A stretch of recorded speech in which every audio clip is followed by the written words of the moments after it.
Hi hello అందరికీ నమస్కారం అండి. శాండీ బ్లాగ్ స్వాగతం. ముందుగా అందరికీ శ్రీకృష్ణ జన్మాష్టమి శుభాకాంక్షలు అండి. అలాగే ఈ కృష్ణాష్టమికి మీరు ఏ స్పెషల్స్ పెట్టారు, స్వామికి ఏ ప్రసాదాలు పెట్టారు అనేది నాకు కామెంట్ చేయండి. అలాగే చాలామందికి శ్రీకృష్ణుడికి ఎక్కువగా బాలగోపాలుడి కిందే పూజిస్తారు. అతను చిన్నపిల్లడిగా పూజిస్తారు కాబట్టి స్వీట్స్, చాక్లెట్స్, బిస్కెట్స్, నువ్వులుండలు, పల్లి ఉండలు, మొరి ఉండలు, చాలా వెరైటీస్ అనమాట. మనకి ఎన్ని రకాల స్వీట్స్ వచ్చి అన్ని రకాలు చేసి పెడతారు. అలాగే కొంతమంది బయట కొని కూడా తెచ్చి పెడతారనమాట. అంటే మనం ఏంటంటే స్వామిని ఎక్కువగా బాలగోపాలుడి కిందే పూజిస్తాం కాబట్టి చిల్లర తిల్ల అనేవి ఎక్కువ నైవేద్యం కింద పెడతారు. ఈ సంవత్సరం నేనైతే స్వామికి అటుకుల లడ్డు ప్రసాదం కింద పెట్టానండి. అంటే శ్రీకృష్ణ జన్మాష్టమి అయితే ప్రత్యేకించి అయితే మాకు లేదు.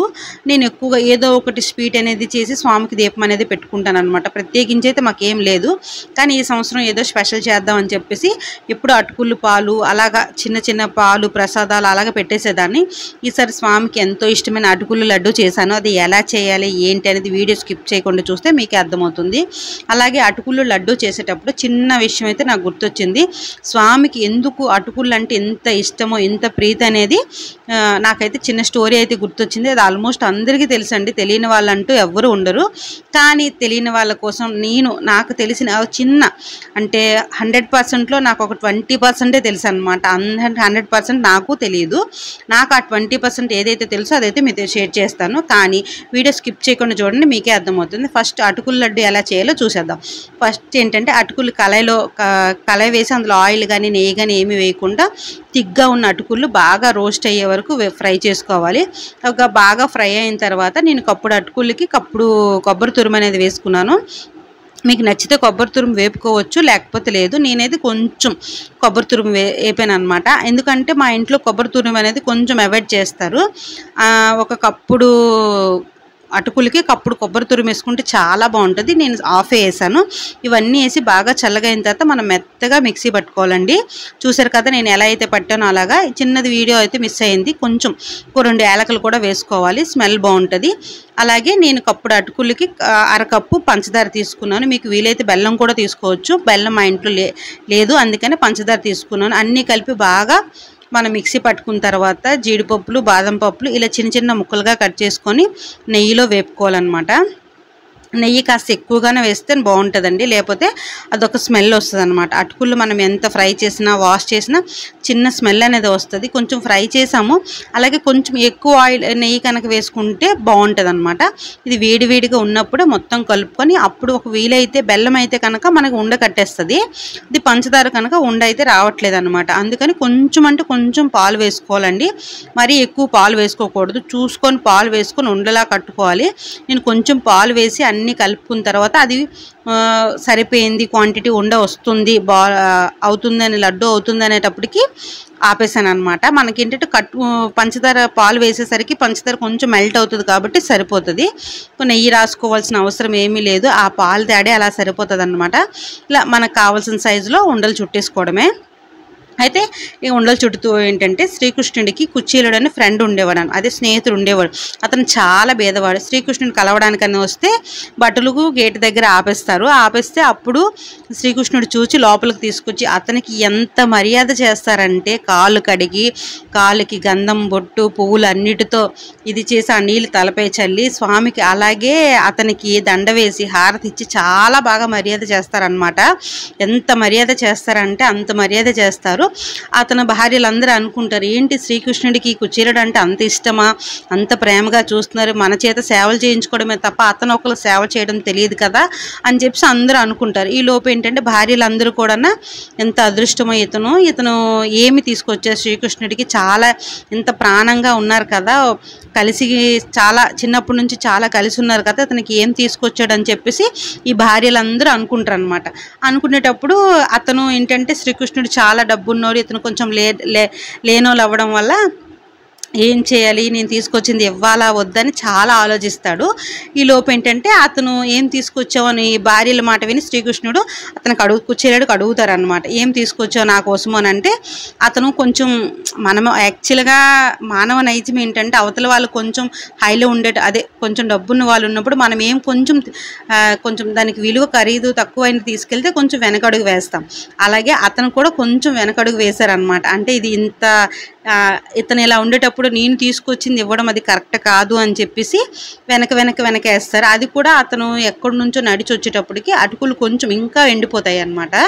అది కొంచెం అలా వెనక వేస్తుంటే ఈలోపు శ్రీకృష్ణుడు అది ఎందుకు దాస్తున్నావు, సరే తీసి ఇవ్వు అని చెప్పేసి ఒక గావంచాల అంటే తన పంచిలో వేసి ముడి కట్టేసి తీసుకొస్తారనమాట. ఆ ముడులు కూడా శ్రీకృష్ణుడు ఎంత భద్రంగా తీసుకొచ్చావు, ఇన్ని ముడులు వేసి ఏం తీసుకొచ్చావు ఏంటని చెప్పేసి శ్రీకృష్ణుడు అయితే అది ఓపెన్ చేస్తాడు. ఓపెన్ చేసేసరికి అటుకులు ఉంటాయి అన్నమాట.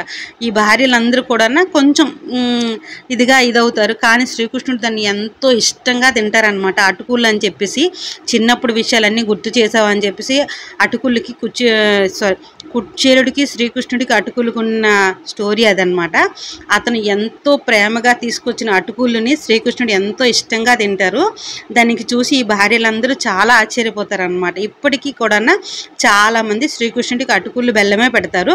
అతను ఎంతో ప్రేమగా తీసుకొచ్చిన అటుకుల్ని ఏ భేదభావం లేకుండా చిన్నప్పుడు విషయాలు గుర్తు తెచ్చుకొని అతను చక్కగా శ్రీకృష్ణుడు ఆ ప్రసాదాన్ని ఆ అటుకుల్ని తీసుకుంటారనమాట. అంటే అతను తీసుకొచ్చిన వస్తువు వాల్యూ కాదండి, అతను ఎంత ప్రేమగా తీసుకొచ్చారనేది అతను భావించి ఆ అటుకులు అనేది తీసుకుంటారు. అందుకు మనం శ్రీకృష్ణుడికి ఎక్కువగా చాలామంది అటుకుళ్ళు సంబంధించిన ఎక్కువ స్వీట్స్ పెడతారు అతనికి. అలాగే నాకు ఈ లడ్డు చేసినంతసేపు ఆ విషయం అయితే గుర్తొచ్చింది. చాలామంది ఫ్రెండ్షిప్ని కూడా కుచేలుడు శ్రీకృష్ణుడితో కూడా చాలామంది పోల్చుకుంటారు, ప్రాణ స్నేహితులు. ఈ రోజుల్లో అలా ఎవరూ లేరులేండి. అయితే ఇక్కడితో కుచేలుడి స్టోరీ అయితే అయిపోయింది. ఇంకా నేను రెగ్యులర్గా ఎలా అయితే దీపం పెట్టుకుంటానో ఆ లడ్డూలు అలాగే పెట్టేసి పూజ అయితే నేను చేసేసుకున్నాను అనమాట. ఇంకో విషయం అండి, నాకు తెలిసింది 100%లో ఒక 10% 20% మీతో షేర్ చేశాను. అంత నాకు తెలుసని నేను అనుకోలేదు. నేను అప్పుడు నేను చదువుకునేటప్పుడు బాల వికాస్లో ఆటలో చిన్న స్టోరీ చెప్తే అది నాకు గుర్తుంటే మీతో ఈరోజు అయితే నేను షేర్ చేశాను తప్ప నాకు అంతగా తెలిసినైతే నేను అన్ను. అటుకులు చేసేటప్పుడు నాకు ఆ చిన్న విషయం గుర్తొచ్చింది. మా పిల్లలు కూడా నేను ఏదైనా చేస్తే దేవుడికి సంబంధించిన స్టోరీ అవ్వచ్చు, పూజకు సంబంధించిన స్టోరీ అవ్వచ్చు, నాకు అడుగుతారనమాట, ఎలా అయ్యింది ఈ స్టోరీ, ఎలా అయ్యింది ఏంటి అని చెప్పేసి. నేను ఎక్కువగా బాగా తెలుసుకుంది ఏంటంటే, నా చిన్నప్పుడు ఈటీవీలో భాగవతం సీరియల్ వచ్చేది కదా, ఆ సీరియల్లో ఎక్కువగా చూసేది. ఆ సీరియల్ బాగా ఫాలో అయ్యేవాళ్ళమాట అమ్మ వాళ్ళ ఇంట్లో. అమ్మ నేను అది ప్రతి సండే 9:30కి ఇలా వచ్చేది. కంపల్సరీగా ఆ సీరియల్ అయితే 80% మిస్ అయ్యే వాళ్ళమే కాదు, అందులో ఆల్మోస్ట్ చాలా బాగా మనకి స్టోరీ అనేది సుమన్ గారు అప్పుడులో తీశారు. అది బాగా చూసేదాన్ని. అందుకు ఆ చిన్న స్టోరీ గుర్తుండి నేను చెప్పాను తప్ప ఈ స్టోరీలో ఏ తప్పున్నా కూడా ప్రతి ఒక్కరు నాకు క్షమించండి. నేను ఇన్కేస్ ఏది మర్చిపోయినా, ఇన్కేస్ ఏదైనా తప్పుగా చెప్పినా కూడా నన్ను క్షమించండి. ఈరోజైతే అక్కడికి ఆ స్టోరీ అయిపోయింది అనమాట. పిల్లలకి ఏంటంటే ఈరోజు గబగబా దీపం పెట్టి రైతు బజార్కి అయితే వెళ్ళాను. బాగా వర్షం పడుతుంది. కాకపోతే ఏంటంటే ఈ మధ్యన కొంచెం క్యాంపులు వాటి వల్ల నేను కాయగూరలు ఏం తెచ్చుకోలేదు. అలాగని చెప్పేసి రైతు బజార్కి ఇద్దరు నేను కలిసి వెళ్ళాము. కాయగూరలు అన్నీ తీసుకొచ్చి అవైతే నేను ఫస్ట్ సర్దలేదండి, ఇది షాప్ టైం అయిపోతుందని. టిఫిన్ అయితే పిల్లలకి అందరూ ఉన్నారు కదా, వేడివేడిగా పులగం అయితే చేశాను. పులగం అయితే ఇచ్చేసి ఈలోపు కాయగూరలు అన్నీ సర్దుతున్నాను అన్నమాట. కనీసం ఒక శుక్రవారం వరకే నీ కాయగూరలు మనం అడ్జస్ట్ చేసేయాలి అలాగన్నా, అంటే అటు ఇటు మార్చి. ఎందుకంటే ఒకసారి తెచ్చామంటే అస్తమానానికి తెచ్చుకోలేము కదండి, తెచ్చుకోలేము. ఇప్పుడు అన్నీ ఏవి కూడా తక్కువ రేటుకి రావట్లేదు కాబట్టి అది మనం అడ్జస్ట్ అయ్యి అలాగా కాంప్రమైజ్ అయ్యి వాటితో అడ్జస్ట్ అయిపోవాలన్నమాట. ఇంకా ఈరోజు సోమవారం అని తెలిసినా కూడా నువ్వు సోమవారం వజ్యం చూస్తావు, తోటకూర కొనమంటే కొనవు, ఆ రోజు ఈరోజు అంటావు, ఇలాగా అలాగా అని చెప్పేసి ఇంకా అక్కడ గోల్ చేస్తే కొంచెం నాకు సొనిగితే చాలా చిరాకండి. సరే తీసుకో, నీకేం సరే నా ఇష్టం అని చెప్పేసి అంటే తీసుకున్నారనమాట. తోటకూర అంతా క్లీన్ చేసి కాయగూరలన్నీ ఎక్కడొక్కడ సర్దేసి టిఫిన్ గిన్నెలు అవి ఉన్నాయండి, కానీ వంట అది ప్రిపేర్ చేస్తున్నాను. ఇంకా ఈరోజు ఏంటంటే స్వీట్ కార్న్స్, ముల్లంగి, బెండకాయ, తోటకూర కలిపి పులుసు అనేది ప్రిపేర్ చేశాను. అంటే తోటకూర ఫ్రై అనేది కొంచెం అంటే అంత తోటకూర మనం ఫ్రై తినలేము కదా, ఉన్న వాళ్ళు ఇద్దరమే, పాప ఒక్కరితే తింటుంది, పాప నేను ఇతనే తింటారు తప్ప బాబు గారు తిండు. అందుకని చెప్పి తోటకూర పులుసు ఒక పక్క పెట్టాను. అలాగే బెండకాయ ఫ్రై ఇలా ట్రై చేయండి, చాలా బాగుంటుంది అనమాట. పిల్లలు ఎంతో ఇష్టంగా తింటారు. అంటే ఇలా రెగ్యులర్గా తినేదానికన్నా ఇలా కొంచెం కొత్తగా ట్రై చేయండి, చాలా బాగుంటుంది. ఫస్ట్ ఇది కొంచెం ఆయిల్ వేసుకొని పల్లీలు వేపి పక్కన పెట్టుకోండి. అలాగే అదే ఆయిల్లో ఆవాలు, జీలకర్ర, మినపగుళ్ళు, శనగపప్పు ఆ పోపు వేసి బాగా వేగిన తర్వాత ఉల్లిపాయ ముక్కలు చిన్న చిన్న ముక్కలుగా కట్ చేసుకుని ఉల్లిపాయ ముక్కలు వేసుకోండి. అది బాగా వేగిపోద్ది కదా. వేగిన తర్వాత నేను కరివేపాకు అయితే మిస్ అయిపోయాను, అది మర్చిపోయాను అనమాట. ఈ కంగారులో కరివేపాకు వేయలేదు. ఉల్లిపాయలు బాగా వేగిన తర్వాత కొంచెం నేనేంటంటే బెండకాయల కర్రీకి కొంచెం ఆయిల్ ఉంటేనే బాగుంటుందండి, లేకపోతే అస్సలు బాగుండదు అనమాట. ఇలా అనేసరికి అంటేస్తుంది. అవి దాంతో ఫ్రెష్గా ఉన్న బెండకాయలు అయితే మరీ జిగురుగా ఉంటుంది అనమాట. అందుకు కొంచెం ఆయిల్ వేసుకోవాలి. కొంచెం మనం పోపులోనే ఏంటంటే ఎండుమిర్చి వేస్తేనే బాగుంటుందండి, పచ్చిమిర్చి వేయకూడదు. బాగా వేగిన తర్వాత బాగా కలుపుకొని సాల్ట్ వేసుకొని మూత పెట్టుకోవాలి. ఫస్ట్ ఒక్కసారి మగ్గనివ్వాలండి, ఆ తర్వాత మనం మూత అనేది పెట్టకూడదు అనమాట. బాగా వేగిపోయిన తర్వాత ఉప్పు కారం వేసుకుంటాము. ఉప్పు కారం వేసుకొని ఇందులో స్పెషల్ ఏంటి అంటే, ఇలా ట్రై చేయాలి కొత్తగా ఏంటి అంటే, ఇవి బాగా వేగిపోయాయి కదా, మనం ఇలా సిమ్లోనే వేపాలండి, మూతది పెట్టొద్దు. ఒక పక్క పులుసు కూడా రెడీ అయిపోతుంది అనమాట. పులుసు ఒక జస్ట్ ఎలా ఉంది ఏంటి ఎంతవరకు వచ్చింది స్టోరీ అని చూశాను. మనం కొబ్బరి తురుము, ఈ కొబ్బరి తురుము ఏంటంటే ఎలాగో ఈరోజు ప్రసాదం కింద కొబ్బరికాయ కొట్టాను కదా, ఎలా వేస్ట్ చేస్తాను అలా అని చెప్పేసి కొంచెం కొబ్బరి తురుము అయితే ఇందులో వేసాను అనమాట. ఆ ఫ్రైలో కొంచెం కొబ్బరి తురుము వేసి దించే ముందు ఒక 10 నిమిషాల్లో దించేస్తామనగా అప్పుడు కొబ్బరి తురుము వేసి, అలాగే కొంచెం ధనియాల పొడి వేసి లాస్ట్లో దించే ముందు పల్లీలు వేసుకోవాలండి. ఈ పల్లీలు ఏంటంటే అక్కడక్కడ పిల్లలకు నోటికి తగులుతూ చాలా బాగుంటుంది అనమాట. ఎలా చూసుకుని కొంచెం బెండకాయల కర్రీ అనేది అంటే ఎంతో ఇష్టమైన వాళ్ళు తప్ప కొంచెం యావరేజ్గా ఉన్న వాళ్ళు అంత ఇష్టంగా తినరు. అలాగే కనుక ఇలా చేసి పెడితే చాలా ఇష్టంగా తింటారు. ఇంకా బెండకాయ ఫ్రై అయితే రెడీ అయిపోయిందండి. అలాగే కొంచెం కొబ్బరి ముక్కలు అందులో ఏసీగా మిగిలిపోగా ఈ పులుసులో కొబ్బరి ముక్కలు ఏంటి నీకు మధ్య పోయిందని అనుకోవచ్చు మీరు అందరూ. లేదండి, మా సైడ్ అంటే పుల్లగూరలు అట్లా వేస్తాము. అది ఏంటంటే మా నాన్నకి, నాకు, మా అమ్మ వాళ్ళకి అందరికి కొబ్బరి ముక్కలు ఎందులో ఉన్నా మాకు ఇష్టమే అనమాట. ఇంకా సరే వేస్ట్గా పోవడం ఎందుకని చెప్పేసి అవి వేసి పులుసు కూడా రెడీ అయిపోయింది. ఈ లోపు తోటకూర ఫ్రై అయితే ప్రిపేర్ చేస్తున్నాను. అంటే పులుసు వరకు అన్నిటి వరకు చేస్తాను.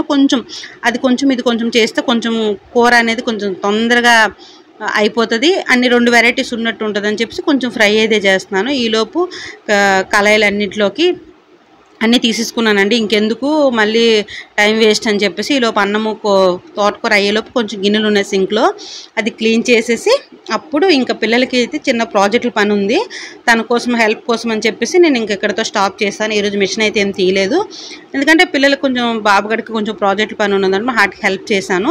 ఇంకా మా మధ్యాహ్నం లంచ్ అది అయిపోయింది. ఇంకా అయిపోయిన తర్వాత అన్నం కూడా తీసేసానండి. కూరలు అయితే ఏమీ మిగలలేదు, ఉదయంవి అన్నీ అయిపోయాయి. ఇంకా సరే నైట్కి వెళ్ళగా మా వాడికి దోశలు అంటే మహా పిచ్చి అనమాట.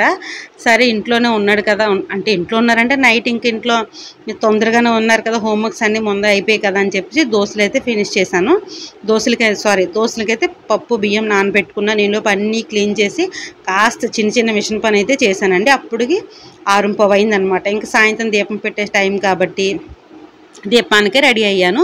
అలాగే నా సాయంత్రమే దేవుడి సామాన్లు అన్నీ తోమసానండి. మరుసటి రోజు గిన్నెలకు దీపం పెట్టడానికి వాటికి తొందరగా పని అవుతుంది. ఇంక రేపటి నుంచి స్కూల్ ఉందని చెప్పేసి ఇంకా అన్ని ప్రసాదాలు అన్నీ తీసేసి, పువ్వులు కూడా మందార పూలు వాడిపోయావు కదా, అవి కూడా తీసేసి దీపం అనేది పెట్టేశాను. ఇది 3 దీపాలు ఏంటి అనుకుంటున్నారా, ఒకటి తులసమ్మ దగ్గర, 2 ద్వారబంధాల దగ్గర. మీకు తెలుసు ఇప్పుడు ప్రతిరోజు కంపల్సరీగా పెడతారు, ఒక బుధవారం ఆదివారం తప్ప. బుధవారం ఉదయమే పెడతాను, ఈవినింగ్ పెట్టను, ఎందుకంటే నాన్ వెజ్ అది ఉంటుంది కాబట్టి. వీటి కోసం అయితే చాలామంది అడుగుతారండి. ఇవి అంటే మా ఇంటికి వచ్చిన వాళ్ళు చూసి కంపల్సరీగా అడుగుతారు ఎక్కడ తీసుకున్నావు ఏంటి అనేది. నేను పూర్ణ మార్కెట్లో తీసుకున్నాను, కాకపోతే ఏంటంటే ఆ 2 ఒక డిజైన్ వచ్చి ఈ సైజు ఒక డిజైన్ వచ్చింది. కానీ కార్తీక మాసంలో అట్లా చాలా బాగుంటాయి అన్నమాట దీపాలు, అస్సలు కొండెక్కువ, అంత బాగా వెలుగుతాయి. మార్గశిర మాసంలో అట్లో నేనైతే ఎక్కువగా వాడతాను. ఇంకా దీపం అది అయిపోయింది కదా, ఇంకా నైట్ దోశలు రుబ్బేసి దోశలేసి పిల్లలకైతే ఇస్తానండి. ఇదండి ఈరోజు వ్లాగ్ అనమాట. ఈ వ్లాగ్ కనుక నచ్చితే లైక్ కొట్టండి, షేర్ చేయండి, ప్లీజ్ సపోర్ట్ చేయండి. అలాగే శ్రీకృష్ణుడికి ఎంతో ఇష్టమైన లడ్డు అయితే నేనైతే ప్రిపేర్ చేశాను, మీరు కూడా ఇంట్లో ట్రై చేయండి. ఎలా వచ్చింది అంటే నాకు కామెంట్ చేయండి. అలాగే మరొకసారి అందరికీ కూడా నేను కుచేలుడు శ్రీకృష్ణుడి స్టోరీలు ఏదైనా తప్పు చేసి ఉంటే తప్పు చెప్పుంటే క్షమించండి. ఈ వీడియో కానీ నచ్చితే లైక్ కొట్టండి. రేపు వీడియో మళ్ళీ కలుసుకుందాం.